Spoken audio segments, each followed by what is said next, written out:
Pemirsa, program cek kesehatan gratis di Indonesia sudah mulai berjalan.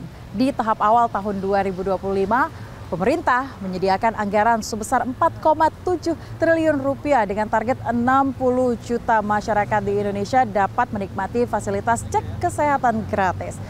Disebut-sebut sebagai kado ulang tahun negara. Untuk cek kesehatan gratis ini menyasar masyarakat Indonesia semua usia, mulai dari balita hingga lansia. Lantas seperti apa Kemenko PMK mengawasi dan juga memastikan bahwa program ini dapat membantu untuk pembangunan SDM yang berkualitas di Indonesia? Bersama saya Ayah Nufus, inilah 30 menit bersama Kabinet Merah Putih.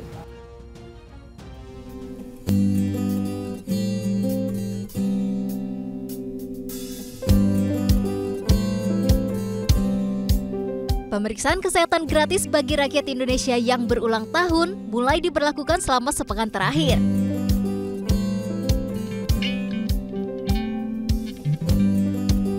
Kado ulang tahun dari negara ini dapat dinikmati oleh seluruh masyarakat di segala usia dan semua golongan.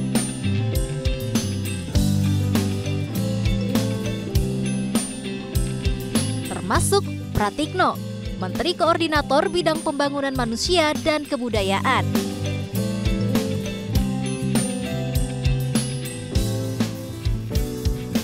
Bertepatan dengan hari ulang tahun ke-63, Menko Pratikno melakukan pemeriksaan kesehatan gratis di Puskesmas Gambir, Jakarta.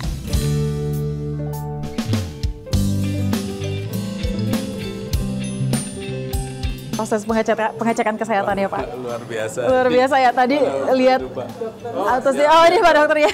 Iya, ini luar biasa. Saya dicek, udah macam-macam ya. Mulai dari apa, tadi yang terakhir tadi ada EKG, terus kemudian ini cek darah, lengkap dan langsung hasilnya bisa keluar. Langsung tadi sudah disampaikan, EKG juga langsung disampaikan. Selain itu juga banyak harus mengisi kuesioner, harus cek, bahkan cek stabilitas juga saya tadi. Bapak kan sering olahraga ya Pak ya, jadi harus penting mengecek stabilitas. Gimana hasilnya Pak? Sudah keluar belum? Ya Alhamdulillah. Alhamdulillah ya Pak ya, luar biasa. Tapi lengkap sekali, fasilitasnya sangat bagus. Ya ini kalau bisa lah, puskesmas di seluruh Indonesia itu ya standarnya kayak beginilah ya. Luar biasa. Ini bagus banget, lengkap banget. Ya Pak, Ainis mengucapkan selamat ulang tahun pertama-tama. Terima kasih. Dan Anda ini adalah Menteri pertama di jajaran Kabinet Merah Putih yang melakukan pengecekan kesehatan gratis. Seperti apa Pak? Betul ya. Anda tadi juga sekalian melihat antusias masyarakat yang berulang tahun sama dengan Anda. Tadi waktu saya daftar, saya kan diberi apa namanya stroke gitu, stroke. Terus di bawahnya RP 0 gitu, apa itu rupiah 0 rupiah. Saya tanya kepada Pak Wamenkes, Prof Dante, Prof, ini kalau tidak 0, ini seharusnya ini berapa harganya ini yang harus saya bayar? Ternyata menurut Prof Dante itu berkisar antara 1,6 sampai 2 juta sekali pemeriksaan. Jadi ini hadiah ulang tahun dengan kado yang sangat mahal juga ini ya. Terima kasih ini kita.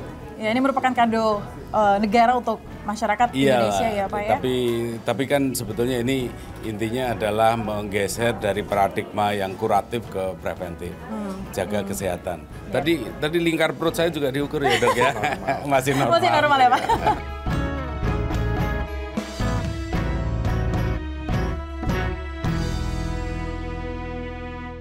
Bapak terima kasih sudah mengajak Ainis menjadi saksi dari perayaan surprise dari anak-anak ya Pak ya di hari ulang tahun Bapak. Ini luar biasa sekali tadi dari pengecekan kesehatan gratis hingga sampai ke sini. Pak, tapi sebelum kita masuk ke saya mau tahu dulu Pak, gimana sih Pak budaya di Kemenko PMK di bawah kepemimpinan Anda? Jadi intinya sebetulnya kita selalu mengupayakan inovasi ya.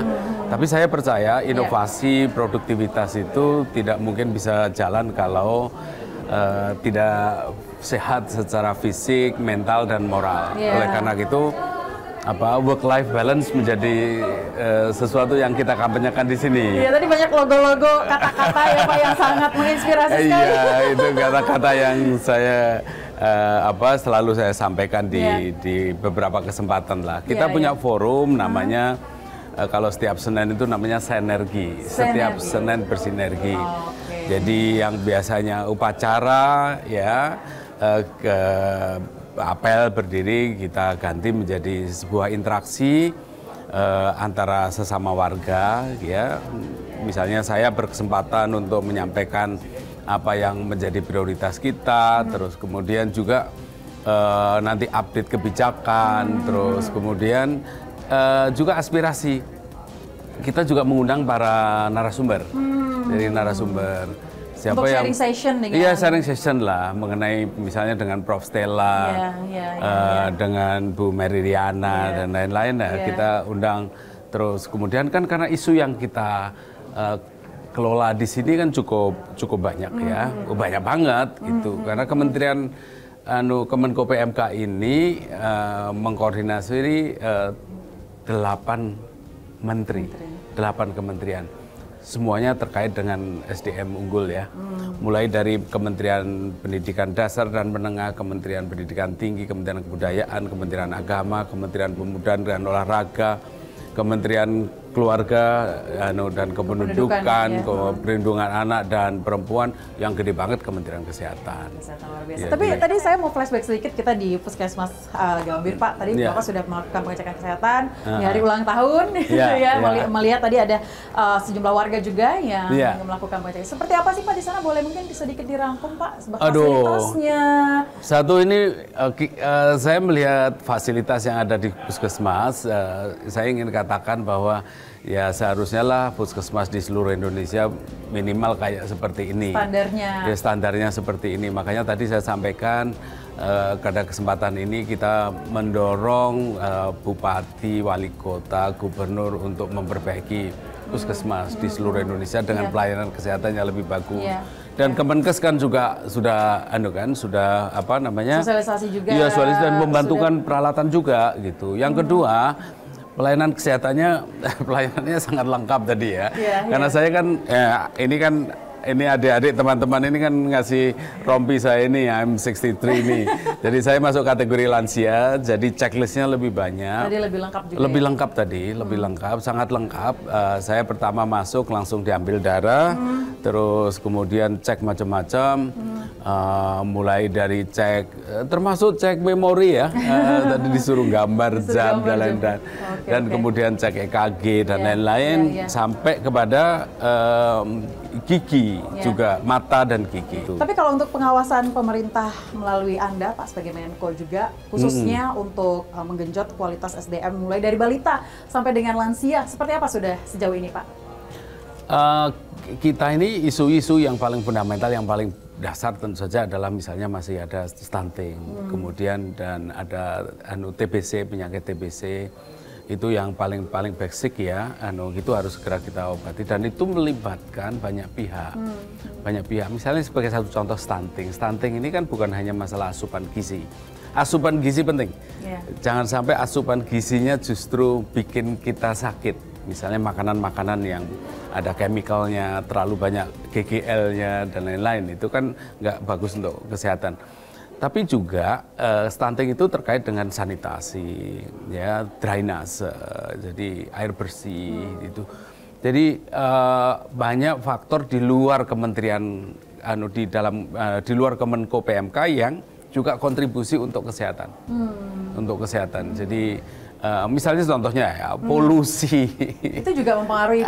Iya kan, berapa polusi. persen Pak pengaruhnya? Waduh, kalau Pak dari Kemenkes itu mengatakan stunting itu kontribusi dari kesehatan itu sekitar 30%. 70% itu mulai dari asupan gizi, lingkungan yang sehat dan lain-lain, jadi banyak sekali. Banyak sekali. Dan ini juga mempengaruhi bagaimana nantinya khususnya anak-anak muda di Indonesia ketika bekerja, ini mempengaruhi ya Pak ya? Iya kan, itu mempengaruhi kualitas SDM kita gitu. Oke, luar biasa Pak. Ngomong-ngomong soal kerja, ini saya tadi sudah ngintip-ngintip dikit ruangan Bapak. Di sana saya lihat ada sepeda statistik. Boleh nggak Pak saya turun sedikit Pak? Saya pengen tahu itu sebenarnya fungsinya apa. Kita akan bahas saat lagi pemirsa, tetaplah bersama kami.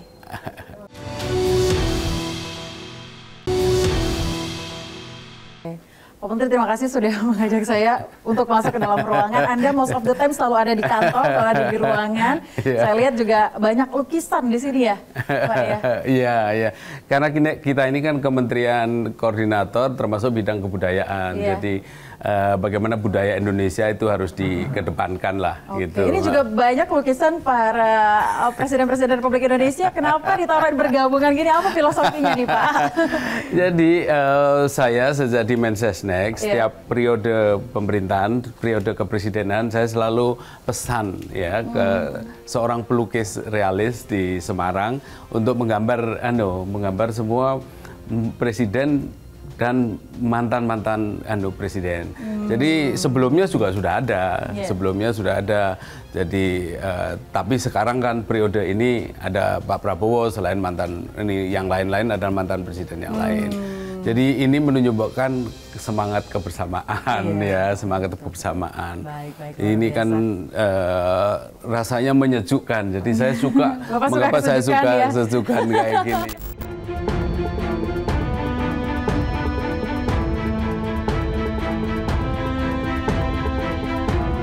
Segala persiapan terus dimatangkan pemerintah jelang Ramadan dan Lebaran 2025.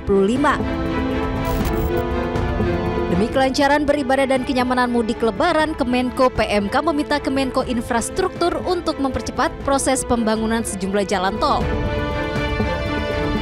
Harapannya, jalan-jalan tol yang tengah dibangun akan segera rampung dan bisa digunakan di momen Lebaran tahun ini. Selain itu, Kemenko PMK bersama Kemenko Infrastruktur juga terus memitigasi potensi bencana dengan normalisasi sungai dan waduk. Terkait dengan infrastruktur seperti apa, Pak? Proyeksinya ke depan masih sesuai dengan arahan Pak Presiden? Nanti Pak Menko Infrastruktur lah yang menjelaskan. Bahas, ya. Tapi sinerginya dengan kami bagus karena misalnya contohnya kami sekarang sedang mempersiapkan beberapa waktu yang lalu kita kan mudik Nataru ya. Sekarang ini kan kita harus mikirin juga untuk Lebaran, ya Ramadan dan Idul Fitri. Dan salah satu itu karena itu adalah sebuah acara keagamaan ya Ramadan di dalam koordinasi bidang kami di Menko PMK. Tetapi kelancaran dalam beribadah, kelancaran untuk mudik, kelancaran bersilaturahmi kan juga sangat terpengaruh dengan infrastruktur. Oleh karena itu beberapa tahun yang lalu kami silaturahmi ke Pak Menko Infrastruktur, bagaimana kita mensinergikan antara demand dan supply. Kami kan demandnya, supply-nya kan dari Kemenko Infrastruktur. Bukan hanya masalah mudik tetapi salah satu yang menjadi urusan kami kan juga kebencanaan. Karena BNPB sebenarnya saya mau bahas lebih dalam terkait itu, Pak. Bagaimana Pak penanggulangannya dari PMK? Jadi kita sudah berkoordinasi dengan Menko Infrastruktur untuk mengantisipasi memperbaiki revitalisasi sungai dan lain-lain supaya mengurangi resiko. Kan ada resiko ada potensi resiko yang tidak bisa kita kendalikan ya, misalnya kontrol, misalnya perubahan iklim dan lain-lain. Tapi kalau infrastruktur kan masih bisa. Terus yang kedua kesiagaan, baik kesiagaan dari sisi orang, dari sisi individu maupun dari sisi institusi. Dari sisi institusi itu misalnya kelembagaan untuk penanganan bencana, kesiapan infrastruktur, terus kesiapsiagaan jika seandainya terjadi sesuatu dalam waktu yang tidak terduga, itu hal-hal yang terus kami lakukan. Tapi di bawah pengawasan Anda dipastikan semua akan berjalan lancar. Insya Allah lah, pokoknya kita melakukan yang terbaik lah. Pak, di ruangannya saya cuma ada bawa kayu nih Pak. Ini saya lihat ada gebyok. Ini kenapa Anda taruh gebyok ada di sini Pak? Gebyok itu. Boleh saya sentuh gebyok. Ya, ini adalah. Ini baru Pak atau gimana Pak? Iya baru ini baru. Ini produk dari Jepara, tapi di-finish secara berbeda ya. Karena karena di sini kementerian ini kan menangani kebudayaan. Jadi mengapa ada banyak lukisan di sana, terus kemudian ada ini termasuk gebyok supaya ada story ya kalau ada tamu asing dan seterusnya. Kita ada story ini loh Indonesia punya warisan budaya yang begitu kokoh gitu. Iya, luar Jadi ini biasa. termasuk gebyok inilah. Pak, di Kemenko PMK ini kan ada yang namanya PMK Academy. Mungkin bisa Anda jelaskan sedikit tentang ini, Pak? Saya lihat ada apa ya kaitannya dengan AI juga. Sebenarnya seperti apa Pak penerapannya? Jadi gini, karena kami ingin kita membranding diri sebagai smart ministry. Smart Ministry, okay. Jadi kita worknya juga harus smart. Jadi mengapa kok demikian? Karena pressure beban kerja itu akan terus meningkat. Beban kerja pasti akan meningkat. Yeah. Volumenya meningkat, tuntutan masyarakat meningkat. Iya, betul. Tetapi jumlah orang kan nggak boleh meningkat, ya. Nah, oleh karena itu gapnya itu adalah dengan bekerja lebih smart, bekerja lebih cerdas. Nah, untuk itu butuh SDM yang kuat, SDM yang berinovasi. Oleh karena itu kami di sini buat, ya bukan jangan dibayangkan akademi seperti akademi sekolah apa, gitu. Tapi PMK Academy itu adalah untuk capacity development dari staf internal kita dan juga bagi staf-staf PASN yang lain. Jadi satu adalah kita mendorong supaya staf-staf muda itu punya global exposure. Makanya ada les bahasa Inggris, ada tes fasilitasi untuk cari beasiswa, untuk cari letter of acceptance dan lain-lain. Itu PMK Academy yang pertama. PMK yang Academy yang kedua adalah untuk work smarter, jadi bekerja lebih smart, termasuk misalnya AI, ya pemanfaatan AI, ya bekerja lebih smart. Kita melakukan, makanya tadi teman-teman ada nulis smart shortcut, gitu. Ya, jadi bekerja lebih cerdas supaya apa? Supaya bisa work-life balance. Jadi jangan sampai produktivitas ditingkatkan, artinya alokasi waktu harus meningkat. Produktivitas ditingkatkan, pelayanan lebih baik, tetapi caranya yang lebih smart. Tidak berarti harus mengorbankan kesehatan staf, kebahagiaan staf, keluarga dan lain-lain. Jadi itu poin yang kedua. Poin yang ketiga adalah klub. Jadi kami memfasilitasi PMK Club. Itu sport atau apa itu Pak? PMK Club itu? Banyak sekali, pokoknya kita fasilitasi banyak sport juga. Tetapi contohnya sinergi hari Senin yang lalu PMK Book Club presentasi mengenai bagaimana menjaga agar media sosial bisa tidak berdampak negatif terhadap anak-anak. Misalnya, jadi ada PMK Club, ada PMK English, ada Book Club, English Club, ada PMK Biker, ada PMK Runner, ada PMK Idol, gitu. Itu untuk ada grup band dan lain-lain. Jadi Productivity Academy namanya ya Pak ya? Semuanya dimanfaatkan dengan baik. Iya betul, intinya work-life balance lah. Jadi produktivitas meningkat, pelayanan lebih baik, tapi kebahagiaan staf juga. Iya, luar biasa. Bapak, ini Anda sepertinya kalau dilihat dari ruangan ini ya, dari kebudayaan, filosofi, hingga saya lihat sini ada sepeda staf. Bisa dijelaskan ini kenapa menghadap ke meja meeting, Pak? Jadi boleh, ini, Pak, dilihat sedikit ini, Pak. Jadi ini adalah ini saya lakukan sudah cukup lama, termasuk ketika masih di Mensesnek, karena kesulitan untuk mencari waktu berolahraga ya. Saya mencoba untuk hybrid. Jadi mengcombine, jadi multitasking antara berpikir dan berkegiatan yang berolahraga yang ini. Jadi ini boleh Pak dicoba Pak sambil ini menghadap meja meeting, ini Anda lakukan ketika meeting ini termasuk ketika meeting. Termasuk ketika meeting, Pak? Jadi kalau meeting saya dorong ke depan, jadi saya dengarkan laporan sambil presentasi. Nah ini saya ngenjot ini. Wah, gimana Bapak bisa? Oh enggak, bisa. Sangat bisa. Otak dengan fisik? Oh bisa. Karena kan gerakan fisiknya kan hanya rutinitas pengulangan. Jadi nggak perlu konsentrasi. Ini kan coba gini aja sambil dengerin ini heart rate naik. Sambil apalagi waktu kalau lagi marah-marah tapi enggak ya Pak? waktu COVID, COVID kan kita sering Vicon ya.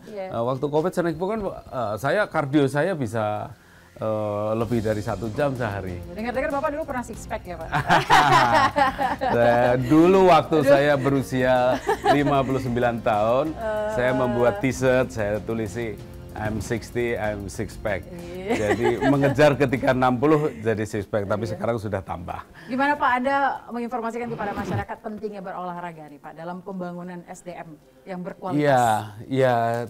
Pertama bagi kelas menengah, usia-usia menengah ya yang sangat sibuk dan seterusnya. Terus kemudian selalu punya alasan, saya sibuk, saya nggak sempat olahraga. Sebetulnya besok bisa deh, mulai besok deh gitu ya Pak. Bisa disiasati. Gimana Pak? Kasih tipsnya, Pak. Kalau habis dari subuh bangun sholat subuh, setelah sholat subuh saya tidak segera berdiri.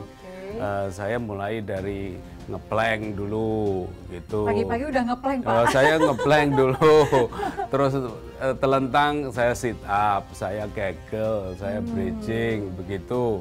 Terus tengkurap saya masih push up, terus stretching sedikit, berdiri saya masih pull up. Masih, ya kalau enggak kan usia 63 masih terlihat sehat. Banyak loss massa otot gitu ya. Kalau weekend kardio yang panjang gitu. Iya. Jadi memang dalam pembangunan SDM yang berkualitas, selain makanan, tadi olahraga juga penting ya Pak ya. Juga kebahagiaan work life balance gitu. Betul. Dan kami di sini berusaha untuk memberikan contoh lah. Pak, terakhir dari Anda sebagai Menko yang ingin disampaikan kepada masyarakat agar nantinya dapat mempercayai pemerintah dalam program-program unggulan dan juga arahan dari Pak Prabowo di bawah kepemimpinan Anda, Pak. Jadi kita pemerintah berusaha keras, Pak Presiden Prabowo, Pak Wapres Gibran berusaha keras untuk punya program prioritas untuk SDM unggul. Jadi mulai dari kesehatan itu dimensinya banyak sekali yang quick win-nya, kemudian pendidikan juga. Jadi kalau kualitas kesehatan ini bagus, kualitas pendidikan ini bagus dalam artian relevan dan kontributif ya sesuai dengan perkembangan zaman, maka kita akan punya daya kompetisi yang tinggi gitu. Jadi kalau nilai tambah itu kan kontribusinya banyak dari SDM. Ya, nilai tambah itu banyak dari SDM. Mengapa negara yang sumber daya alamnya tidak kaya pun bisa maju karena punya nilai tambah yang tinggi karena SDM yang kuat. Jadi mari kita sama-sama meningkatkan kualitas SDM di keluarga kita. Tradisi makan yang baik, mendidik anak-anak tradisi makan yang baik, jangan jajan sembarangan, air bersih, ya meminum air yang baik. Dan olahraga yang cukup, kemudian ya menjaga stres ya. Anak-anak juga bisa bertumbuh dengan baik kalau dia punya kebahagiaan gitu ya. Lengkap sekali, terima kasih Pak Pratikno atas waktu Anda sudah berbincang bersama kami. Terima kasih untuk pemirsa juga sudah menyaksikan 30 menit bersama Kabinet Merah Putih untuk mengenal lebih dalam lagi jajaran Kabinet Merah Putih. Sekali lagi terima kasih, kita ketemu lagi di episode berikutnya. Saya Aya Nufus, sampai jumpa. Boleh Pak, terima kasih banyak ya Pak ya. Terima kasih saya.